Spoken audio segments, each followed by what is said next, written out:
You know I'm a petty thief. Well, perhaps I'll go on the prowl.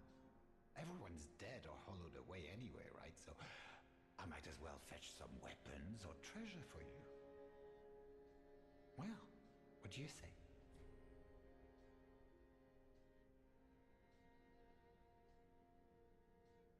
Thank you.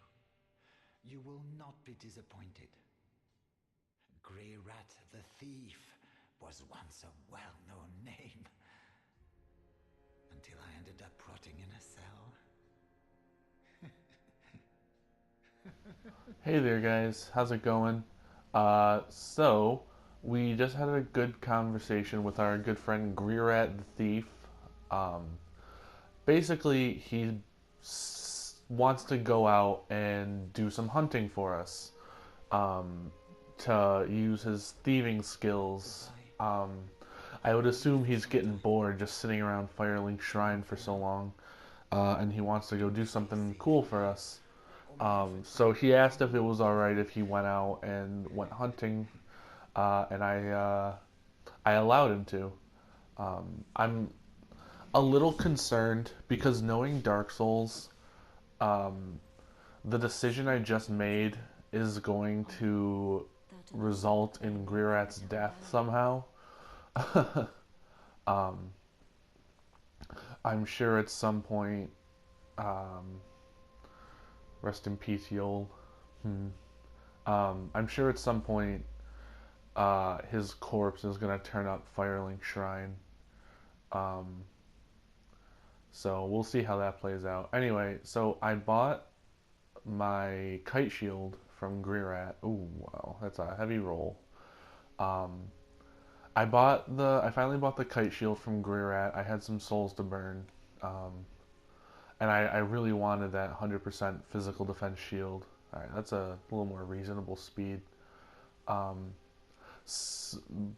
I block too much that um, I can't afford. Well, I can afford, but I don't want to take damage while blocking enemy attacks. Um, I just wanted to run around and see if anyone has anything new to say. Here is a look at the Great Scythe. Attacks with this large scythe, normally used for crop harvesting. Wow, never mind. Obviously, this is post commentary. I wanted to. I assume past Leland was trying to give you guys a look at the Great Scythe, but he didn't care about how much time it took to read, and he assumed you could just instantly parse it all. So you can pause the video there if you wanted to. Basically, it just says the tool was used for harvest. The weapon is used for harvesting crops, and it's a weapon that strikes fear into the hearts of enemies, uh, which is a pretty accurate description. I would say if someone was walking towards me with a great scythe, I would piss myself pretty badly and try and keep a lot more than an arm's reach away. Um, so, with this tool used for harvesting crops, we are going to venture ahead and we are going to tackle our second boss. Um, I feel pretty dumb. I was actually just watching Epic Name Bro play Dark Souls 3, and I thought I did a good job of covering the tutorial area. I didn't. I missed a pretty key enemy back in the tutorial area. Um, so maybe at some point I'm going to go back there and check that out. But that'll be for another time because right now we have much bigger things to attend to. So all those signs said that there's a curse rotted tree in here, and you may notice there are a number of villagers praying. Um, Praying to what, you might ask? Well, my friend, they are praying to the curse rotted greatwood. What's the curse rotted greatwood, you might ask? Well, that's the curse rotted greatwood. Yeah, that whole thing. So For our second boss, we're fighting a tree. Yeah, you thought the bed of chaos in the undead settlement, or not the, wow. You thought the bed of chaos in, um, wow, what was the ruined city in Dark Souls 1 called? It's, wow, why can't I, think of it? Wow, I am pretty ashamed of myself right now. But anyway, you thought the bed of chaos from Dark Souls 1 was bad? This thing is out to get you. Um, so, the Curse Rotted Greatwood, I can only assume that it's a holy tree of some kind that became bloated by the undead curse. Um, you know, most trees don't come at you the way this thing does, thankfully. Um, so it's in a pretty foul mood, and it's here to mess your day up. Um, there's a couple facets to this fight I found really interesting, and also some that are really difficult to adjust to. The first thing you might notice is that there are undead villagers everywhere. They don't stop coming. I don't know what it is. I don't know if the Curse Rod and Greatwood is accelerating their respawn with the Dark Sign, but they do not stop coming. And no matter how many you kill, or how many the Curse Rod and Greatwood kills, they will not stop. The fortunate part is the Curse Rod and Greatwood has a very large sweeping motion, and it attacks pretty carelessly. So it actually is going to end up taking care of most of the undead villagers by itself, which makes the fight easier, but also not. At least for me, because I ended up ignoring the villagers altogether. I had to fight this thing, I think 4 or 5 times. And in later battles, I was kind of like, alright, I'm not going to bother with the villagers, the tree will take care of them. And then the villagers ended up sneaking up on me anyway. So you can kind of lower your guard to the villagers, but don't want to lower it completely. So the Curse Rotted Greatwood is pretty unique as an enemy in that it's invulnerable in most places. You'll see on the hand right in front of me, that patch of white, it's covered in some kind of egg sac. Egg sac in certain areas. So on the back of both of its hands, and then at the very base of it, in its groin area, I guess, if it has one, because it's a tree, you know. It has these egg sacs, and those egg sacs are the only things you can damage on this thing. You might, like, you can see the one right in front of me there, on the base of its thigh. It's covered in branches, so you can't hit it. So for this fight, the only places you can attack and do damage are the main egg sac between its legs, and oh god, the ones on its hands. And in this fight, this was my first battle with it. I hadn't quite caught on to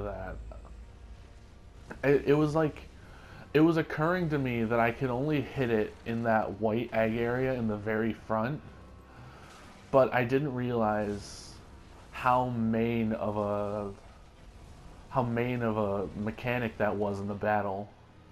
And I was kind of thrown off by it, because I was trying to take some strikes at the thighs, like the egg sac right in front of me, and I just, okay, it's not doing anything, so the only thing I can attack is the one in the front.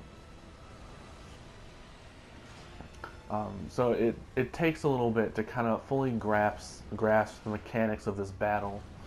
But the Curse Rotted Greatwood itself isn't that big of a threat. Here, as you see at the end, I ran out of Estus, and I was having so much trouble figuring out how to deal damage to this thing. I just wanted to get a better look at the arena, try and figure out if there was something else I could use to my advantage. I didn't have any luck, and I ended up getting my butt kicked by the Curse Rotted Greatwood. But you know, right here I'm just trying to figure out, all right, what can I use to my advantage in the environment? And wouldn't you know it, I get swiped by one of the villagers at the very end. So that was pretty frustrating, because I was still struggling to figure out um, how to kill this thing. So we are gonna head back and we are gonna take another swing at this thing in just 1 second. Here we go. Alright, so I ended up having to take like 4 or 5 attempts at this thing, like I said earlier. Um, Unfortunately, I didn't get them all on camera, or else I would make some kind of highlight reel of my fights and show you guys like the best tactics I used. This was one of them. Instead of just charging ahead, I mean, you know, mind the fact that this guy pretty much took out all my first health bar. Come around to the guy with the red eyes, because he's the most threatening of the villagers. But in this fight, I started to kind of figure out how things worked, and I noticed that he had egg sacs on the back of his hands as well. Was it both the hands? No. It's his back left hand. Yeah, you can see it right there. So I was focusing on the wrong spot. It's his left foot and his left hand. Those are the things you need to start by attacking with. And I kind of realized here that the Great Scythe probably isn't the best weapon for this battle, because it has such large sweeping attacks. For a precision battle like this, it's not helping. But you can kind of see, once you damage the egg sacs enough, they explode. They become unhittable. And the Curse Rod Greatwood takes massive amounts of damage. And that's kind of the key to the fight. You got to keep chipping away at these egg sacs until he takes enough damage, and eventually he'll go down. It's still kind of tough to get in there in the middle, because that's like the epicenter of all his sweeping attacks, and it also seems like the middle has a lot more health. The nice thing is, the strong attacks of the Scythe do a whole lot of damage, and end up being a great weapon against him. Unfortunately, that does little help when it caves in the entire arena and sends everyone plummeting to their deaths. That is a scripted part of this battle, obviously. This is Phase 2. Once you deal 50% of its health bar, it enters Phase 2. And with Phase 2 comes that giant white hand sticking out of its belly. You can see I had died down here, actually.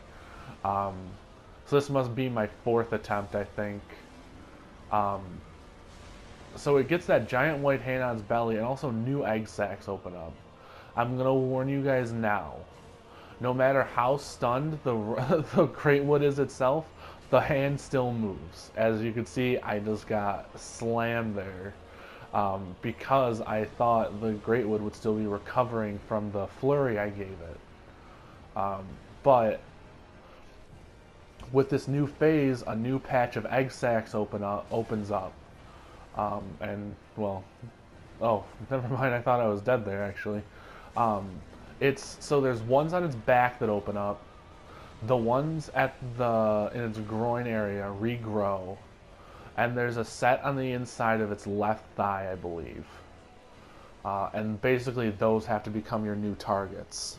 And I'm going to tell you now, all of those areas, except for the back ones, they are extremely dangerous. And the back ones are still partially protected by wood, so you kind of have to wait for him to do that sit-down attack, and that'll give you a chance to swipe and deal damage to the hittable part of the egg sac. But it's extremely difficult to get to the front egg sacs now, because that arm is just constantly swiping. So there, I destroyed one of the other egg sacs. So now the only one left is the one by that arm. But it's just such a dangerous area. And because of how long this fight goes on and the number of things you have to worry about, I had exhausted all my Estus. So I was in a pretty bad place here. I just needed to get around front and just go ham on that egg sack. Um, and naturally, by the language, you can tell that this doesn't exactly end well for me. And there you could see I botched up a roll.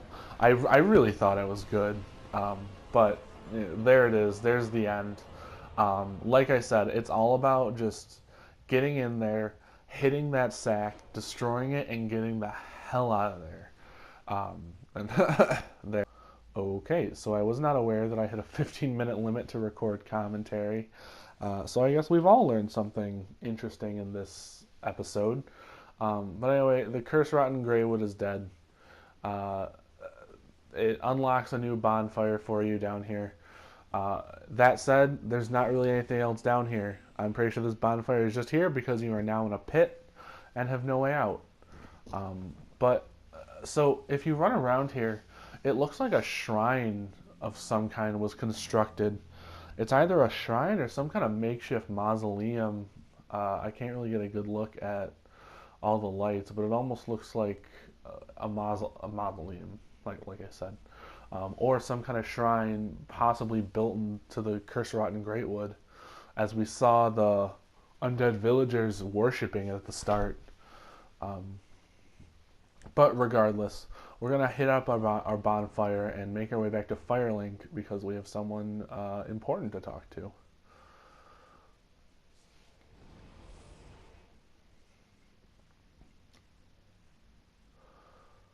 So one of the drops we got from the Greatwood was a transposing kiln, which can be used by our friend here in Firelink Shrine to make some pretty nifty weapons.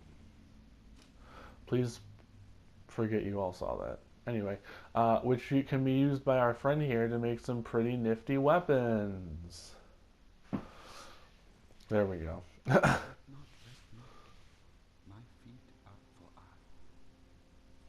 Yeah, sorry, buddy. I got an audience.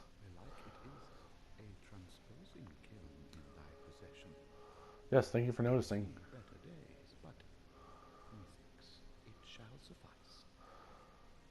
Now, bring to me a twisted soul. Transposition is the art of extracting and coalescing the essence of a soul. In transposing a twisted soul, its true power transferred to thee. Thy purpose is to seek lords and save them. What's to fear in a little transposition? So, to translate, transposition is the art of taking the souls out of the monsters you've killed and turning them into pretty cool weapons for you. So this is akin to the feature in previous Souls game where you could take a boss soul and turn it into a weapon. And that resulted in some pretty powerful weapons being created. You had like the Kalog's furry sword and the Moonlight greatsword. Weapons like that were available through boss soul transposition. And now you have the new iteration of it in Dark Souls 3. So it looks like for each boss soul you acquire, you get 2 options. One of them is free. Oh, sorry guys. One of them is free. One of them costs 1,000 souls. And this one, I pretty kind of hastily went ahead and got the Pontiff's Left Eye Ring because it seemed like something that would be super useful in the future. And I also went ahead and got the Hollow Slayer Greatsword. The Pontiff's Left Eye Ring is it restores HP with successive strikes, which, since I favor weapons that are a little quicker, seemed like a good fit for me, especially if at some point I want to end up using those twin blades again. So there's the Pontiff's Left Eye I'm equipping. I also have this blood bite ring that improves bleed resist. Um, yeah, gotta put them on different fingers, homie. um, yeah, so there's a blood bite ring that improves bleed resist. Um, and you can see our bleed meter built up there because it's increased, or even increased resistance. So this is the Hollow Slayer Greatsword, which we made from the soul of Vort of the Boreal Valley. Um, well, that I just showed you a flash of the Irithel Greatsword we got from the Ice Knight in the last episode. But this is the Hollow Slayer Greatsword. I was surprised I was able to wield it. You would imagine a greatsword like this would have a larger strength requirement, but it's actually a pretty low requirement. It's a pretty nice greatsword for those who favor them. Unfortunately, I am not one who favors a greatsword, but I will say I did play around with it, and I think you'll see it in future episodes. It is a pretty nice weapon. I just don't like waiting for the wind up on its attacks. It's nothing against the weapon itself. I just don't like it. Um, so I'm gonna go ahead and upgrade my vigor. I need some health. That boss battle against the Greatwood pretty much taught me like, wow, you're gonna get your butt kicked by any legitimate enemy. Um, yeah, so naturally, of course, with the greatsword, I'm a little too heavy to roll as fast as I need to. So I took off my gloves and I'm able to. It doesn't look like it's the fastest roll, but it's close to it. Then you're a brasher lad than I thought. You can make better use of this. I don't need it. Not now I've flown the coop. So I guess that was Crestfallen's way of complimenting us. He gave us a heavy gem. We'll look at that in a minute. I don't understand what he meant by he flew the coop. Oh, hello. Like, that would indicate that he has fled something or fled from somewhere. But he's in the same spot he's always been. So I don't know what he's been doing. But anyway, our amigo Grirat the Thief is back from his adventure. And he has brought with him spoils.